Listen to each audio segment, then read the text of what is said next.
नमस्कार दोस्तों, इस वीडियो में हम लेकर आए हैं पशु परिचर भर्ती परीक्षा 2024 के लिए मॉडल पेपर। आज के बाद में दोस्तों इस वीडियो पर आपको पशु परिचर भर्ती परीक्षा के मॉडल पेपर आपको सुचारू रूप से देखने को मिलेंगे। इस चैनल पर हम कम से कम 15 से 20 मॉडल पेपर यहाँ पर सॉल्व करने वाले हैं। आपको पता है कि पशु परिचर का एग्ज़ाम वो दिसंबर में होने वाला है। हमने जितने भी मॉडल पेपर बने हैं वो जो फाइनल एग्ज़ाम होगा उनके मेन पैटर्न पे, जो इसमें आपके ए पार्ट है और बी पार्ट है। ए पार्ट में आपको पता है कि टोटल यहाँ पर 105 क्वेश्चन आएंगे ए पार्ट के, और बी पार्ट के आपके 45 क्वेश्चन आने वाले हैं। टोटल आपके 150 क्वेश्चन आएंगे, जो आपके 150 नंबर का पेपर रहने वाला है।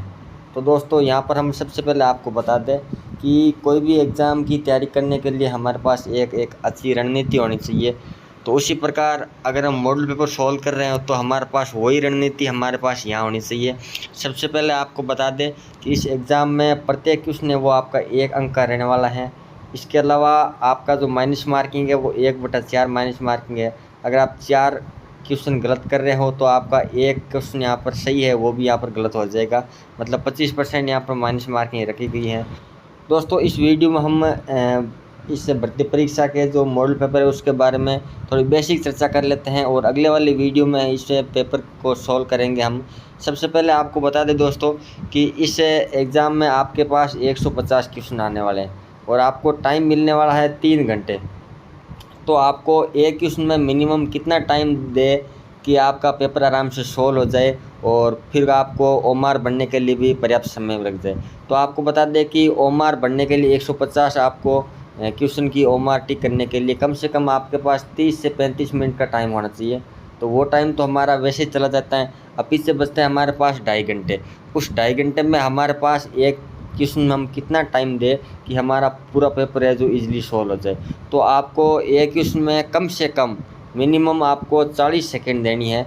अगर एक क्वेश्चन आपका 40 सेकेंड में सॉल्व हो रहा है तो आपकी एक अच्छी तैयारी है, और अगर इससे ज़्यादा टाइम लग रहा है तो आपको यहाँ पर बता दें कि अगर आप एक क्वेश्चन में 40 से लेकर 45 अगर आप सेकंड लगा रहे हो, जो क्वेश्चन आपको आते हैं वो क्वेश्चन को सॉल्व करने में अगर आप 40 से 45 मिनट में वो क्वेश्चन 45 सेकंड में वो क्वेश्चन सॉल्व कर रहे हो तो आप पूरा पेपर है वो लगभग आप पूरा पेपर 100 मिनट से लेकर आप 120 मिनट तक आप पूरा पेपर सॉल्व कर लेंगे।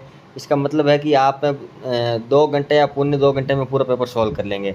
आधा घंटा लगेगा आपका ओमार बनने में, तो यहाँ पर हो जाता है आपके 2.5 घंटे। अब पीछा बच्चा आधा घंटा, तो सारे क्वेश्चन आपको इजीली आएंगे नहीं, कुछ क्वेश्चन में आपके टाइम लगेगा। जैसे मैथ के कुछ क्वेश्चन है उसमें आपके कैलकुलेशन होगी, इसके अलावा साइंस के कुछ क्वेश्चन आएंगे जिनमें भी आपको प्रॉब्लम होगी। तो इन क्वेश्चनों में आपका जो आधे घंटे पीछे बचता है उसमें आप इसे इजीली सॉल्व कर लेते हो। तो आपके पास रणनीति आपकी यही होनी चाहिए कि आपका जो जीके वाला पोर्शन है और इसके अलावा आपको पार्ट बी वाला पोर्शन है, इस पोर्शन में आपको कम से कम टाइम लगाना है। 30 से 35-40 सेकंड में एक क्वेश्चन को आराम से सॉल्व कर लेना है।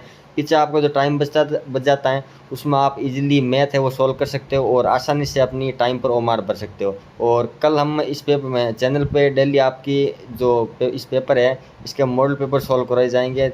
धन्यवाद।